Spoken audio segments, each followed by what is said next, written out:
1 Corinthians 15:33. Don't fool yourselves. Bad friends will destroy you. Ang ating pag-aaral, pinamagatan natin, who the wise avoids. Sino ang iniiwasan ng mga matatalino, marurunong? Dear God, we thank you that you are knowledgeable, that you are wise, and we can partake of your wisdom.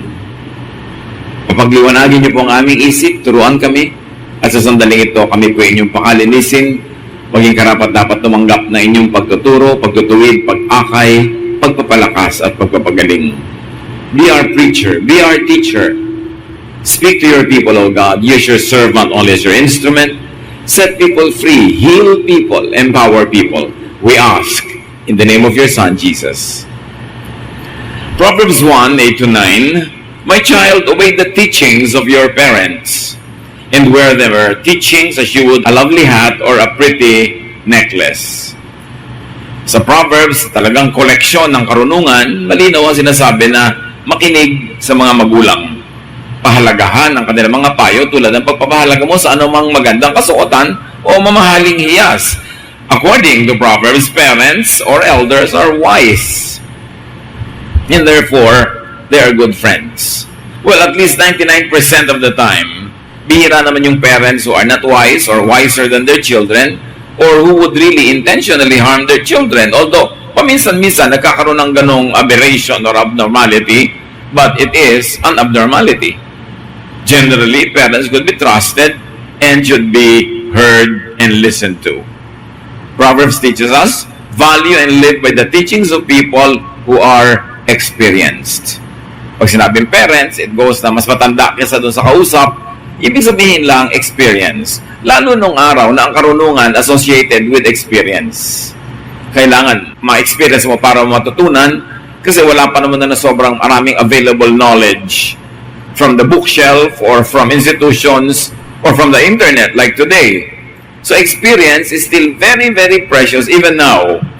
Because people can actually only be more informed, but it doesn't mean that they become wiser. It takes a lot of time, it takes experience, trial and error to really be wise.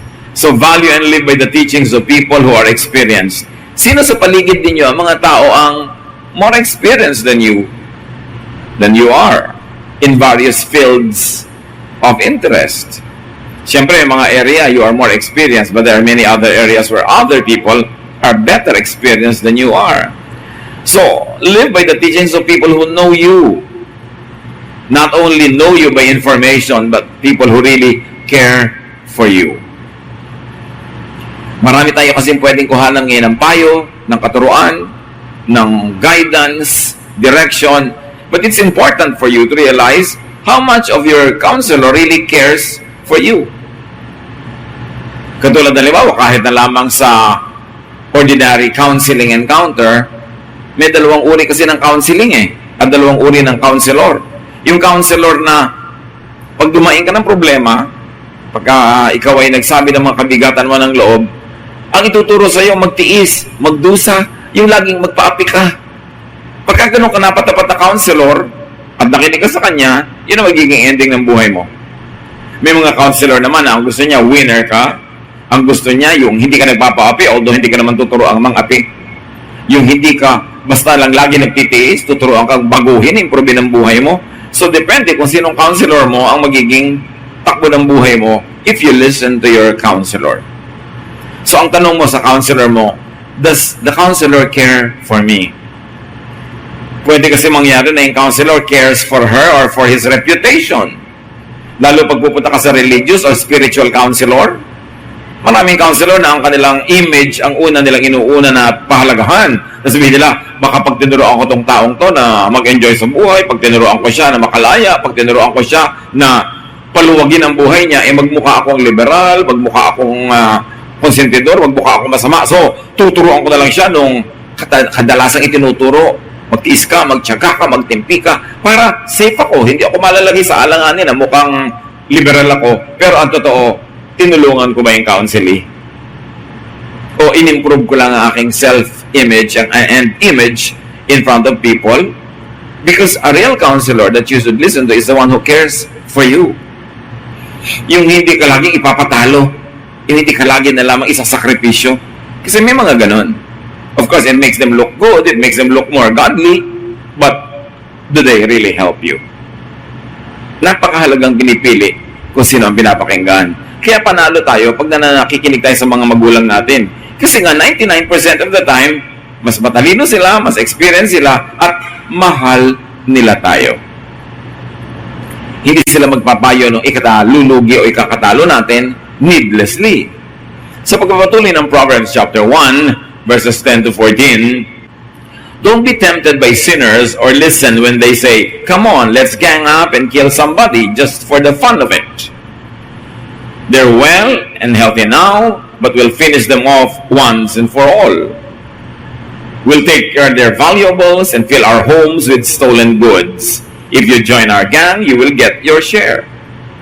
Ito yung banditry, robbery, nung araw, nangyayari pa rin ngayon. Pero, maraming equivalent itong paggawa na ito ng masama sa ating panahon. Hindi kailangang pukpukin mo yung tao, nakawan mo siya, patayin mo siya, para gawan mo siya ng masama.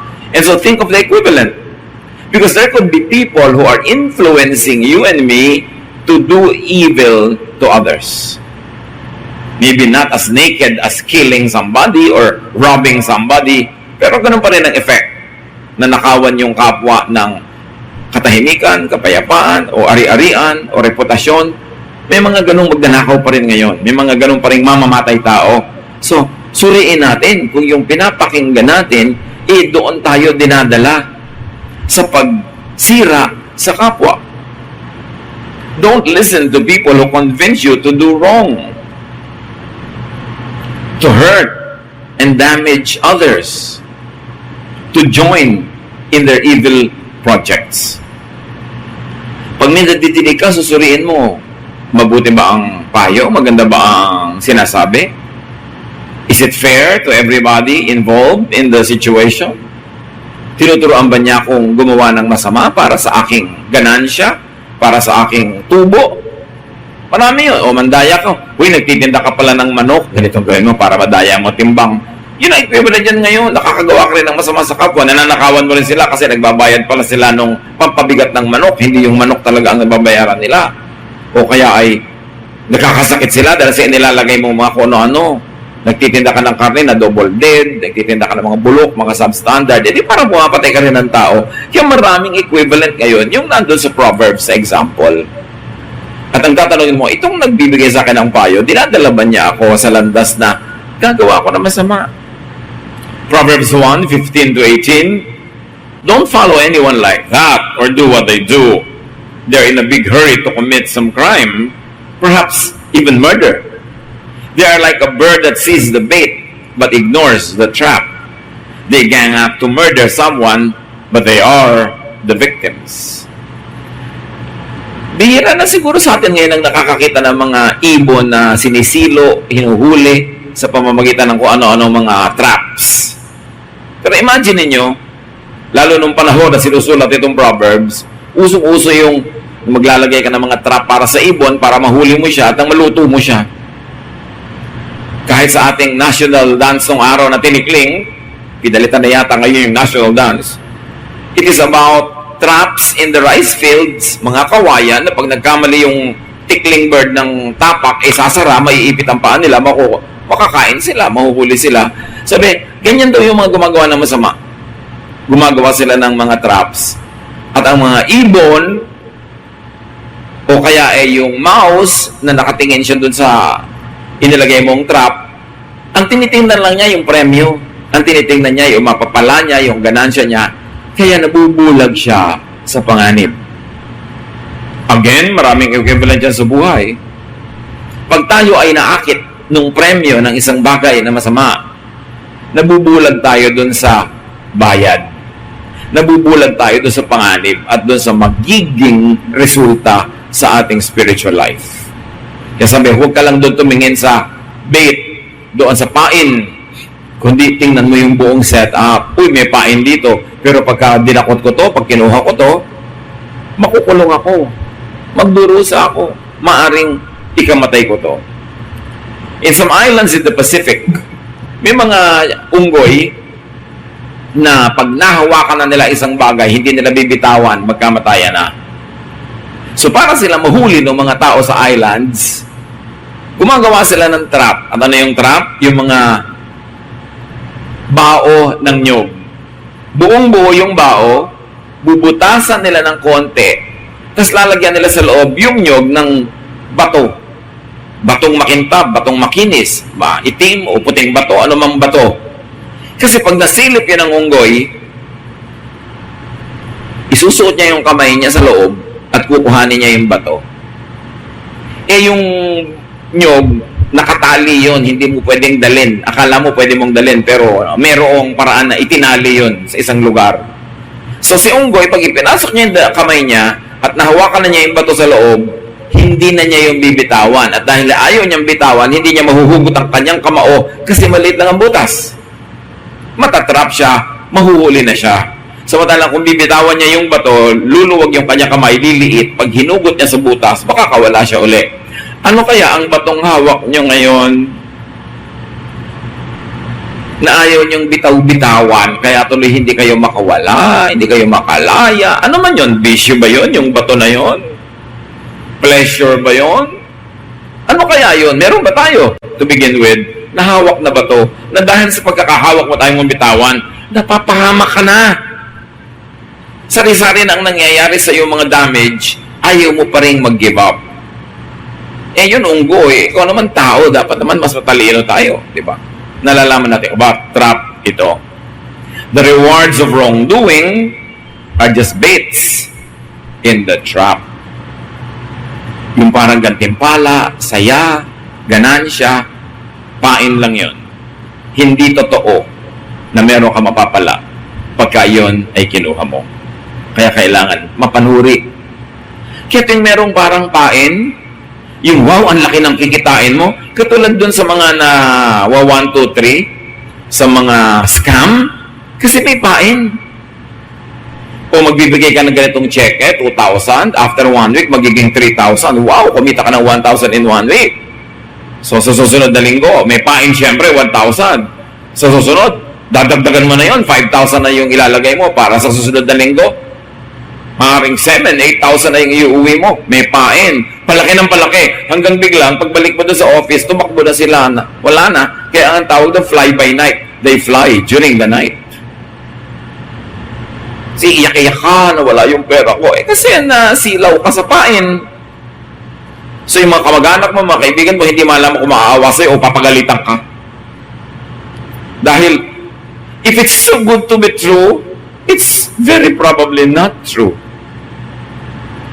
Pag sobrang matamis ang pangako, sobrang ganda ng ibibigay sa'yo, magduda ka. Kasi sa totoong buhay, hindi ganon kadali ang mga bagay. Pag sa parang sobrang dali, magduda ka, pain yun. Those that are blinded by the bait, by the prospect of gain, become the victims. Kaya ngayon nga nabibiktima ng scam, hindi mo malaman kung maaawa ka o papagalitan mo dahil ano ba, linaw-linaw niyan, bakit ka nabulag? Kasi nakakabulag talaga pag ang tiningnan mo yung benefit. Proverbs 1:19, the wealth you get from crime robs you of your life. At kahit pa nga, may nakuha ka, may napala ka, may balik. May bayad. At least may spiritual bayad. Pag gumawa ka ng masama at meron kang napalang ganansya, may bayad ang iyong kaluluwa. Dishonest and evil gain is no gain at all. It brings about greater loss. And usually the loss is intangible. It is not material. It is not always financial. Pero sometimes loss of sleep, loss of peace of mind, loss of friends, for instance. Maraming losses. Kaya dapat marunong tayong tumimbang, hindi laging mas mabigat ang pera. May pera nga, nawalan ka naman ng kaibigan na mahalaga sa buhay mo, nawalan ka ng kamag-anak, nawalan ka ng pamilya. Gaano kabigat ang pera para itumbas sa tao? Dapat nating naikat. Tsaka po, gaano katimbang ang pera para itumbas mo sa usig ng budhi? Para sa kawalan ng kapayapaan at katiwasayan, it's too much to pay for material things.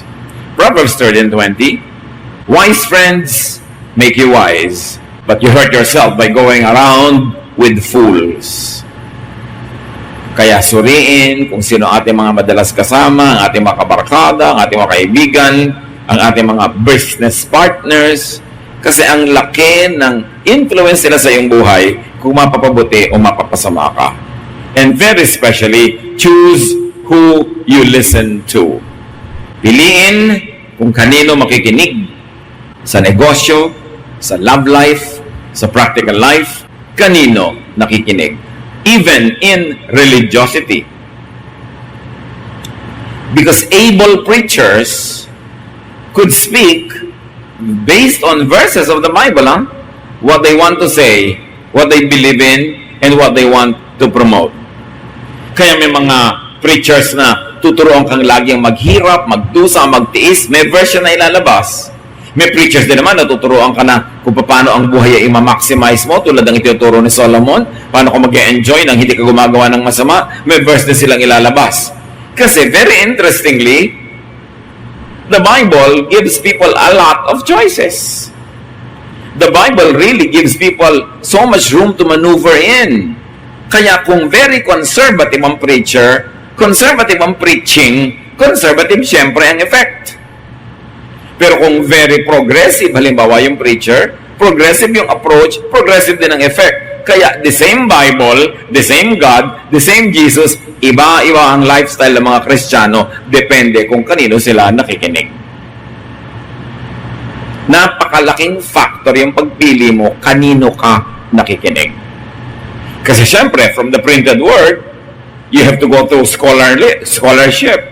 You will have to go to reading, understanding, then interpretation, then application. Ang laki na ng personal factor ng teacher doon. Kaya may makikita ka mga Christians na sobrang progressive, sobrang modern ang approach, merong sobrang conservative, pero the same God, the same Bible. Kasi iba-iba yung preacher nila pinapakinggan. So ano gusto mo mangyari sa buhay mo? Gusto mo halimbawa hindi ka magpagupit, yung hanggang lupa ang buhok mo? Eh di makinig ka sa preacher na yun ang itinuturo. Kasi meron din verse nun. Gusto mo wala ka na halos makain, bawal lahat? Eh di sumunod ka doon sa preacher na yun na hindi pina-emphasize. Kasi ang dami din ka ng verses. Pero may verses din ang nagsasabi that, tulad na sinasabi ni Jesus, you are free to eat anything because food does not make you spiritually dirty. So kanino ka nakikinig? Yun ang mangyayari sa buhay mo. Importanteng pinipili talaga. Beware of how much you get influenced by friends, by people you hear, and by persons who colonize your brain. Ang mga tao parang halaman. Alam niyo ang halaman, kung pwede lang niyang solohin yung langit, i-spread niya lahat ng kanyang mga branches, tatakpan niya ng leaves ang lahat ng space para siyang sumagap ng lahat ng araw. Kung kaya niya lang gawin yun.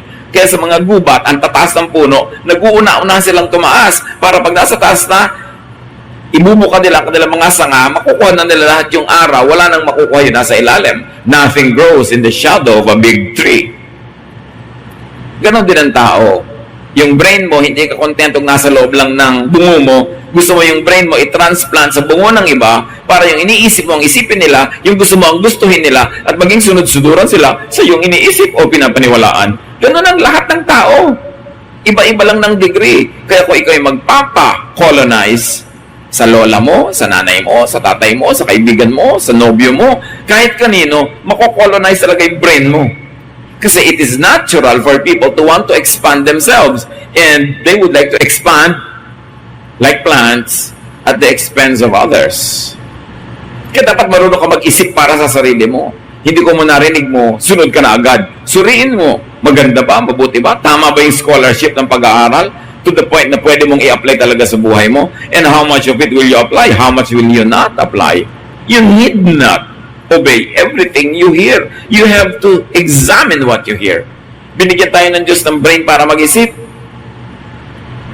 Pero ang daming ganong tao. Bakit yan ang kinakain mo? Eh kasi yan ang gusto ng kasama ko. Bakit ganyan ang suot mo? Kasi yan ang sabing isuot namin. O bakit ganyan ang buhay nyo? Eh kasi ganyan ang itinuturo sa amin. Wala silang sariling paninindigan kung ano lang isipin ng iba.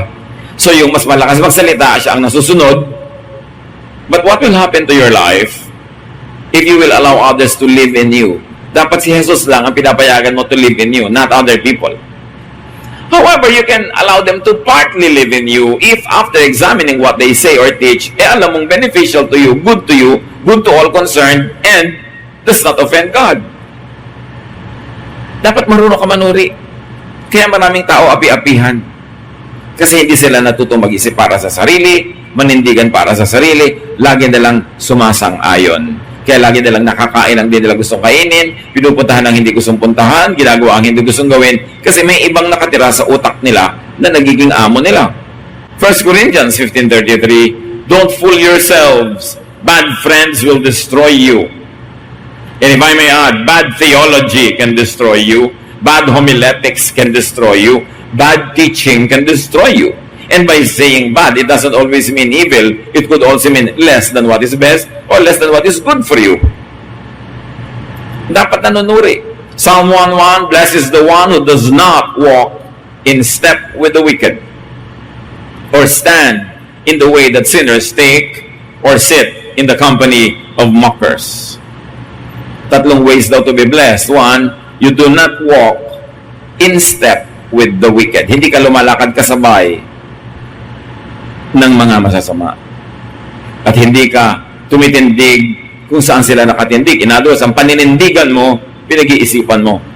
At hindi ka nauupo. Iba-iba, kita mo yung isa naglalakad, tapos tumindig, tapos umupo, mamaya nakahiga ka na, mamaya nakalubog ka na dyan. Pag sunod-sunod na, hindi mo sinuri. So it's very important. Blessed is the one also, if I may add, who does not listen to modern-day Pharisees. Can you imagine?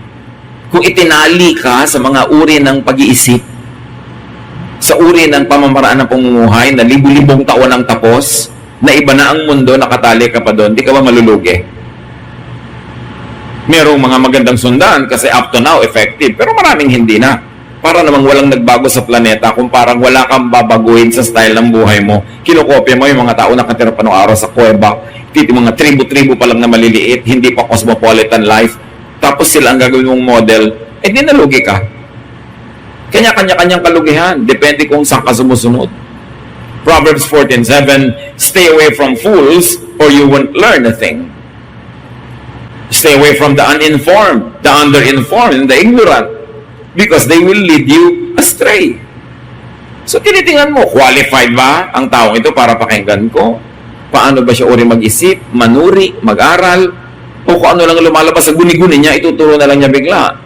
Ang apektado yung sumusunod sa kanya. Proverbs 22:24-25, don't make friends with anyone who has a bad temper. You might turn out like them and get caught in a trap. One other person that we should avoid listening to. Yung nadadala siya lagi ng kanyang damdamin. Siyempre, paminsan-minsan, may damdamin ka talaga nangingibabaw. Pero paminsan-minsan, pero may taong laging bad temper na lang nila umiiral, huwag sumama, huwag sumunod, kasi kasama kang mapapahamak. And very importantly, avoid gossipers, whisperers, bubulong-bulong, susumbong-sumbong, parang bubuyog. Alam niyo yung bugtong, eto na si Ingkong, bubulong-bulong, sagot, bubuyog. Pero maraming tao bubuyog, yung lalapit sa'yo, may ibinubulong. Dati kanina, masaya ka. Nung bumulong siya, lumungkot ka. Dati, yung isang tao, tinitingnan mo lang positively or in a neutral way. Pagkabulong niya, negative ng paningin mo. Na-influence ka na pala. Alam niyo bang napakalakas maka-influence ang chismis? Kasi masarap ang chismis. Sabi sa Bible, Proverbs 26:22, there is nothing so delicious as the taste of gossip. It melts in your mouth. Delicious talaga yan. Kaya pagka biglang tinikman mo yan, gusto mo pa more and more. But it will destroy your character, it will destroy your intelligence, and even your fine judgment. Because gossipers will influence you to be negative. Nakakita na ba kayo ng gossiper na paglapit sa'yo? Kilala mo si person A, ang bait niyan, ang buti niyan, masipag yan. No, negative lagi ang dala niyan. Kaya didilim yung paningin mo tungkol doon sa tao without even knowing the facts. Kaya dapat sabi mo, masamang espiritu, lumayo ka sa akin. Kasi talagang masamang spirit nang nagchichismis. Binubulag ka, pinapasunod ka sa kanyang pananaw, at yung inis at galit siya, iinisin kanya at gagalitin din para makakampi kanya. Kaya kanya ini-influence. Dapat lagi mong sinusuri ini-influence ako ng kausap ko, ano kaya ang gusto niyang puntahan namin? Ba't niya ako inaakay? Anong influence yun? So be responsible, be careful in how you influence others. So far mula kanina, ang pinag-uusapan natin is how to be careful with others who influence you. But very importantly also, we should be careful with how we influence others. 1 Peter 1:22, now that you have purified yourselves by obeying the truth, so that you have sincere love for each other, love one another deeply from the heart. Do not use your access, do not use your influence to negate people from the good. Surely, meron tayong na-influence. May taong nakakabulong tayo sa kanila, nakakausap natin, nakikinig pa nga sila sa atin. Kung minsan pa nga, tinatanong pa tayo kung anong gagawin nila. Tiyakin ninyo na matapat tayo sa Diyos na yung influence natin ay hindi natin ginagamit para sa atin lang sariling kapakinabangan, para ipahamak yung tao, o para gamitin siya ng instrumento lang ng gusto nating mangyari sa buhay. Do not maliciously influence others. And let me tell you, advertisements are created to influence you to buy. Conscious yun. So, laging magmadali. Hanggang ganito na lang date, may libreng palanggana. So, sa kasakiman mo sa palanggana, hindi mo na tinignan na hindi mo naman kailangan yung bibilin mo dahil yung palanggana ang naiisip mo doon. May bait. Magmadali hanggang mamaya na lang. Kasi alam nyo, ang nagmamadali, lagi nalilito, madalas sa kakamali. They appeal to impulse buyers. Pag nag-decide ka today, may dagdag na papaya. So yung papaya ang naiisip mo, yung bibili mo worth 10,000. Tapos papaya yung nakabulag sa'yo. Maraming ganon. Kaya may mga libre, may isang bote ng something, may nakadikit na maliit na libre. Yung libre ang gusto mong maiuwi, binili mo ngayon yung bote, expired na pala. Kaya may kasamang libre. Kasi kung ang ganda-ganda ng product, hindi pa siya mag-expire, bakit dadagdagan pa para bilhin mo lang? Magduda ka, may pain ha, may bait. Sometimes naman, maganda yung pain at total, gagamitin mo na bukas, ano kung mag-expire sa makalawa. Pero kung hindi pa, baka lugi ka. Dapat tuwing merong pain, mag-isip ka. Lagi ka mag-isip.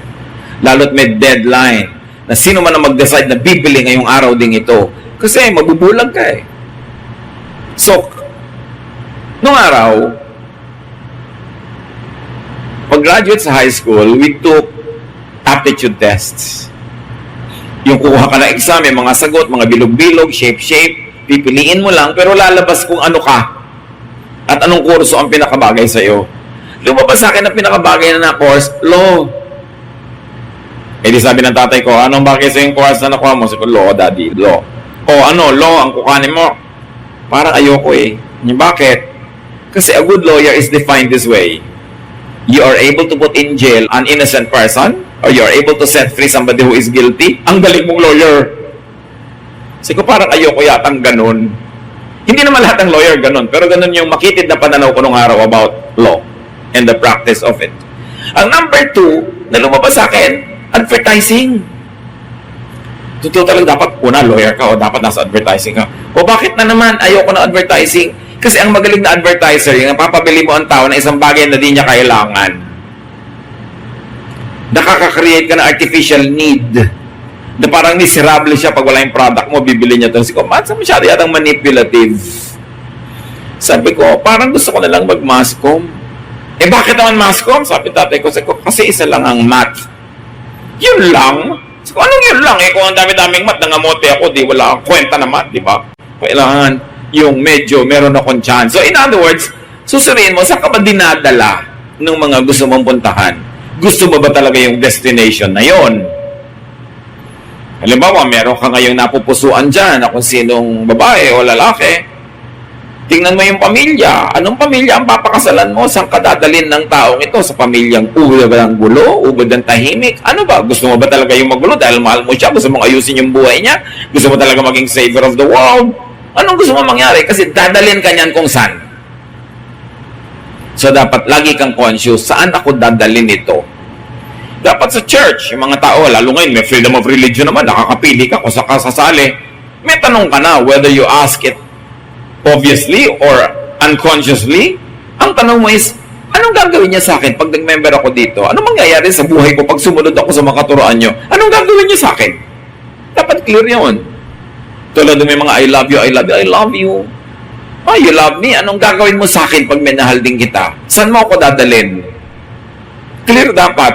Kung ayaw mo yung pupuntahan, huwag kang sumama sa biyahe. So it's important pinipili ang pinapakinggan at sinusuri ang nadidinig. Parents, elders are especially to be wise. Mahalaga sa parents, wise. Parents, to be wise are to learn life lessons, to be able to become good friends of your children. Pagka mayroong gusto magpakasal, magsisimulang magpamilya, ang lagi ko kayo pinapayo, mag-aral kayong mabuti ng buhay, mag-aral kayo ng academic lessons, mag-aral kayo ng practical lessons, huwag kayong titigil mag-aral kasi magtuturo kayo ng mga anak. Ano ang ituturo ninyo? Are you going to produce slaves? Or are you going to produce free men and women? Magpuproduce ka ba ng anak na empleyado? Magpuproduce ka ba ng anak na business person? Or meron siyang sariling hanap buhay? Magpuproduce ka ba ng babaeng api-apihan? Siyempre, pag may anak kang babae, tinrain mong laging inaapi na, hindi ba lang kumikibo, payag ng payag? E di, magpuproduce ka pag nag-asawa siya, ganoon din ang papayag niyang mangyari sa buhay niya. Nagpuproduce ka ba ng mga anak na magiging api? Yung mga inaapi na, hindi marunong kawibo, hindi marunong mga tuwiran. Paano nangyayari yon? Eh kung hindi mo pinapayagan ng anak mo mga tuwiran, hindi mo pinapayagang hindi mag-agree with you, eh di kinreate mo siyang robot.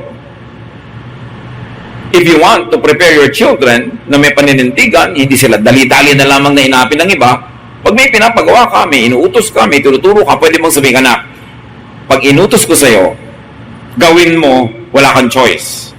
Pero pag sinabi ko sa'yo, anak, gusto mo ba ito o ayaw mo, pwede kang umayaw. Kasi tinatanong kita. At dapat pinapractice yung inyong mga anak na mga tanong na okay lang talaga sa inyo kung ayaw.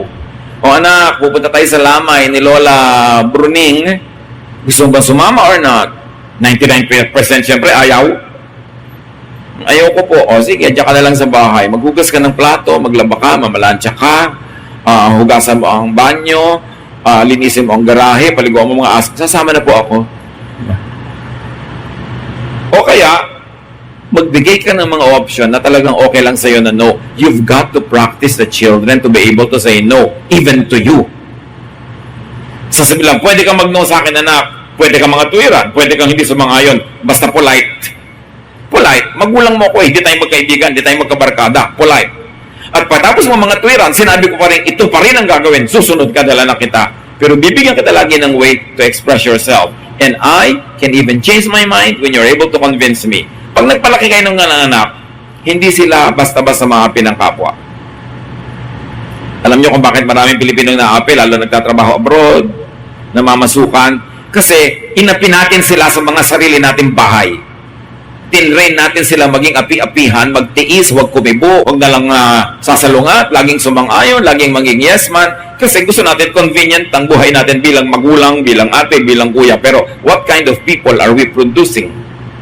If you really care for children, you will teach them to disagree in a nice way. But to disagree, it's fine. They can have their own opinion. It's fine. Pero kung yung opinion nila is limited by their knowledge because they are young, you can correct them. And when you have to use authority, then use it. Only sparingly. Most of the time, reason should prevail. Lahat ng nakikita kong sobrang inaapi ng mga employer, ng mga kapwa, ng kung sino-sino, lumaki sa mga tahanang hindi sila tinuruang mga tuwiran kasi bawal sumagot. Okay lang sumagot, basta polite. At matapos kayo mag-usap, when a decision has to be made, it should still be the parent who is the authoritative person to make the final decision. But even parents should be able to change their minds, if only to encourage your children na mga tuwiran. Laging polite, but it's alright. Binigyan tayo ng Diyos ng utak. You should prepare the children to become responsible adults and adults that respect themselves and will teach others to respect them too. Hindi yung para sila mga tao-tauhan. So it's important. Learn life lessons. Teach children to be able to say no. You know, only strong people can say no. 99% of the time, people will say yes kahit ayaw. Halika na, samahan mo ko. Oh, sige na nga. Punta tayo doon. No, sige na. Pero, kakainis naman, iyayap ako. Pero ano, mabubuhay ka laging gano'n ang ginagawa mo, ayaw mo? Kailangan may paninindigan. Proverbs 22:6, teach your children right from wrong. And when they are grown, they will still do right. So, ang pagtuturo sa formative years, then, nababawasan, nakokontian habang lumalaki yung mga bata para marunong din sila mag-experiment at give them a chance to commit mistakes. Basta hindi fatal, hindi malaki ang damage, matututo sila. Doon, matututo ka na habang bata. Pag naturuan mo ng mabuti, kahit lumaki na yan, automatic na ang mga gagawin nila kasi nakaprogram na sa kanilang pagkatao kung ano yung tama at kung ano ang mali. So make sure, if you're going to teach children right from wrong, that you know right from wrong. Ang laking pananagutan na maging magulang, hindi lang yung biologically, nanganak ka, magulang ka na. Kasi magpapalaki ka ng tao. Madaling maging tao, mahirap magpakatao, sabi ng matatanda. So, ang tuturo natin sa mga bata, magpakatao, maging isang kumpletong human being. But you cannot give what you do not have. Kaya duty ng mga nagiging magulang, ano man ang edad nila, na patuloy na mag-aral para may maituro silang mabuti sa kanilang mga anak. Ecclesiastes 7:25, as a leader, as a parent, as an elder, gayahin si Solomon. Nung binigyan ng Panginoon ng duty to become king, hiningi niya wisdom para ikabuti ng mga tao ang kanyang pangunguna. Kasi kung siya ay mangmang, hindi na pahamak lahat ng sumusunod sa kanya. Ecclesiastes 7:25, so, I decided to learn everything I could and become wise enough to discover what life is all about. At the same time, I wanted to understand why it's stupid and senseless to be an evil fool. Sabi na Ecclesiastes 7:25. Sabi ni Solomon, pinag-aralan ko lahat. Kasi hari ako eh. Dapat pag kailangan magpasya, marunong ako magpasya. Kailangan alam ko ang tama. Kung limitado ang alam ko, doon lang ako magpapaikot-ikot sa alam ko, di ang liit ng mundo. Kailangan palakihin ang mundo. At ang pagpapalaki ng mundo ay pagpapalaki ng utak, ng isip. Mas meron kang pananagutan sa kapwa, teacher ka, mag-aral ka. Elder ka, mag-aral ka. Importanteng may ibinibigay na mabuti sa mga sumusunod sa atin. Matthew 12:36, I promise you that on that day of judgment, everyone will have to account for every careless word they have spoken. When you speak, be a blessing. When you lead to the good, not to the bad. To the improvement, betterment of those who follow you or listen to you. At kung pwedeng idagdag, on that day of judgment, everyone will have to account for every careless word they listen to. Ano ang pinapakinggan? Anong mga TV programs ang pinapanood? Anong radio programs ang pinapakinggan? Anong mga babasahin ang binabasa? Anong mga post ang binabasa? Lahat yan makaka-influence sa atin consciously or unconsciously. Garbage in, garbage out. Do not let garbage into your mind because it will produce garbage. We have a responsibility to each other, especially to those who believe in us, who follow us, that we should increase our knowledge, increase our wisdom so that we can help them find a better life. Dear Lord, we thank you that you are wise, that you are our leader, you are our Father, and you want nothing but the good for us. Turuan mo kami, Lord, na manuri. Kung kami nakikinig, akala namin kayo ang may sabi. Manuri kami. Consistent ba ito sa inyong character? Will you, our loving God, really teach this or make us obey something like this? Teach us, Lord, to examine what we hear. Mga nadidinig namin, nakaka-influensya sa aming buhay, at turuan mo rin po kaming suriin ang aming sarili kung kami ay good or bad influence sa aming kapwa. Pagbulay-bulayan natin ito, ano ang kahulugan nito sa ating buhay? Manahimik ang lahat sa presensya ng ating Panginoon.